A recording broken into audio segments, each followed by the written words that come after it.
A nossa sexta e última questão diz que a prefeitura de certa cidade vai construir sobre um rio que corta essa cidade uma ponte que deve ser reta e ligar dois pontos, A e B. Então, a gente vai ter uma ponte que deve ser reta e vai ligar dois pontos, A e B. Então, aqui, ó, de A até B, a gente vai ter uma ponte. Localizadas nas margens opostas do rio. Para medir a distância entre esses pontos, um topógrafo localizou um terceiro ponto C, distante 200 metros do ponto A. Então, eu estava aqui em A, ele viu um ponto C, que é distante de A até C, 200 metros. E na mesma margem do rio, onde se encontra o ponto A. Usando um teodolito, que é um instrumento de precisão para medir ângulos horizontais e ângulos verticais, muito empregado em trabalhos topográficos. Então, se alguém já ouviu falar em um topógrafo, né, que é aquele cara que vai para medir os terrenos, o tamanho dos terrenos, dos grandes proprietários de terra. Então, ele usa lá o teodolito para medir com precisão os ângulos. Né? O topógrafo observou que o ângulo BCA, então quando você vê isso aqui, ó, a gente tem um triângulo BCA, e quando o chapeuzinho tá aqui na letrinha do meio, essa letra representa o ângulo. Então eu tô falando do ângulo C, certo? Se eu tivesse assim, ó, ABC, chapeuzinho aqui no meio no B, eu tô falando do ângulo B. Então, ele falou lá em cima, BCA.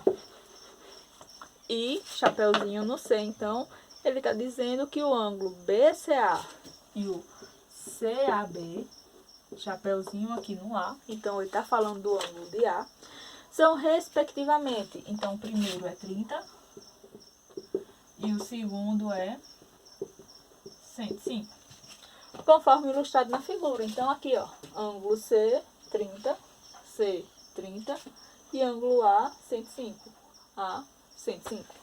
Com base nessas informações, é correto afirmar que a distância em metros do ponto A até o ponto B, quero saber a distância dessa ponte, é de. Então, quanto que vale essa ponte? Quanto que mede essa ponte? Então, observe que eu conheço dois ângulos diferentes de 90 graus e eu conheço um lado. Toda vez que eu conhecer dois ângulos em um lado, a gente vai ter lei dos senos.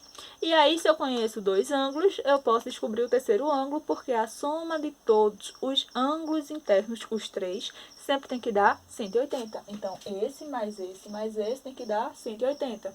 De novo, ó, 105 com 30 dá 135. Para 180, assim como na questão anterior, falta 45. Então, eu fico meio perdida com essa coisa de cateto oposto. Então, é sempre fazer assim, ó. Esse ângulo está enxergando 200. Então, 200 está para seno do ângulo oposto, 45, certo? O lado que o ângulo enxerga é o seu lado oposto. 30, quem é o oposto a ele? O oposto a ele é x. 30 enxerga x. E 105 não está enxergando ninguém, então 105 não serve para a gente. Então, usando as leis do seno, a gente tem que x é o que eu quero descobrir, está para seno do ângulo oposto, 30, seno de 30, assim como 200 está para seno de 45. Assim como na questão anterior, seno de 30 é 1 sobre 2, 200 está para seno de 45, raiz de 2 sobre 2. Também, como na questão anterior, a gente pode simplificar o número 2 aqui no denominador, e a gente fica com x está para 1, 200 está para raiz de 2. Então, nem precisava fazer meio pelos extremos, tá, minha gente? X sobre 1 é o mesmo que x. Igual a 200 sobre raiz de 2. O x aqui já está isolado. Sendo que a gente não tem alternativa para isso. Ó. Eu não tenho nenhuma fração, tá vendo? Deixa eu ver se melhora. E aqui a gente tem uma resposta em fração.